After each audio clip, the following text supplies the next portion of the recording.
ప్రభుత్వంపై మళ్ళిచ్చేసి మీరు ప్రచారం చేసినటువంటి అబద్ధాల్లాగా ఇప్పుడు ఈ సంఘటనని కూడా గత ప్రభుత్వంపై ఎలా డైవర్ట్ చేయాలా అనే ఆలోచనలో ఉన్నారా? నేను తెలియకడుతున్నాను. I'm sorry. బాగుందండి, అంతా బాగుంది. 90 కౌంటర్లు ఏర్పాటు చేశాము రకరకాల ప్లేసుల్లో అని మీరు అనౌన్స్ చేశారు. చాలా సంతోషం. ఉదయం 5 గంటల నుంచి టికెట్లు అవైలబుల్గా ఉంటాయి అని చెప్పారు. చాలా ఆనందం. అది వినగానే ఉత్తర ద్వారం ద్వారా ప్రవేశించి స్వామివారిని దర్శించుకోవాలని కొన్ని కోట్ల మంది భక్తులు రకరకాల ప్రాంతాల నుంచి ఎంతో ఆనందంతో ఆతృతతో ఉత్సాహంగా కొండపైకి చేరుకున్నారు.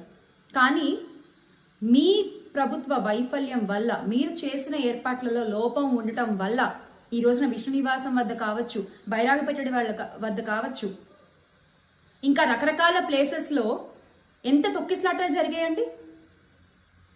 చూస్తే 6 ప్రాణాలు పోయాయి, 40 మంది తీవ్రంగా గాయాల పాలయ్యారు. నాకు ఒక విషయం అర్థం కావట్లేదు.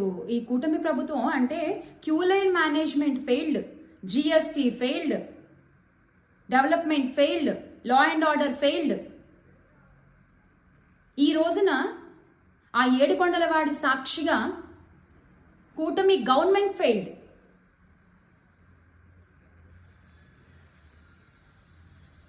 తిరుమల కొండపై జరిగిన ఈ దుర్ఘటనలో ప్రాణాలు కోల్పోయిన వారి ఆత్మలకి శాంతి చేకూరాలని మనస్ఫూర్తిగా స్వామివారిని కోరుకుంటూ, ఆ కుటుంబానికి ఈ కష్టాన్ని ఎదుర్కొనే ధైర్యాన్ని ఇవ్వాలి అని నేను కోరుకుంటున్నాను.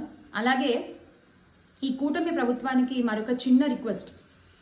మా పార్టీ సీనియర్ నాయకులు భూమన కరుణాకర్ రెడ్డి గారు, అలాగే ఆర్కే రోజా గారు చెప్పినట్లుగా చనిపోయిన కుటుంబాలకి ₹1 కోటి మీ ప్రభుత్వం తరఫున మీరు చెల్లించాల్సిందే. ఎందుకంటే ఒక అపాలజీ చెప్పినా, ఏం చేసినా కూడా, మీ ఆగ్రహం చూపించినా ఆ కుటుంబాలకు ఏ న్యాయం జరగదు సార్. మీ తరఫున కనీసం ఈ సాయం అందించండి. ఇందులో వైఫల్యం లేకుండా చూసుకోండి. ఎందుకంటే ఇంత జరిగినా కూడా మా పార్టీ అధ్యక్షులు వైఎస్ జగన్మోహన్ రెడ్డి గారు సంఘటనా స్థలానికి వస్తున్నారు అంటే తప్ప మీ పాదం కదలలేదు అటువైపుగా. కనీసం ఈ ఒక్క సాయం అయినా ఆ కుటుంబాలకు అందించి వారిని ఆదుకోండి.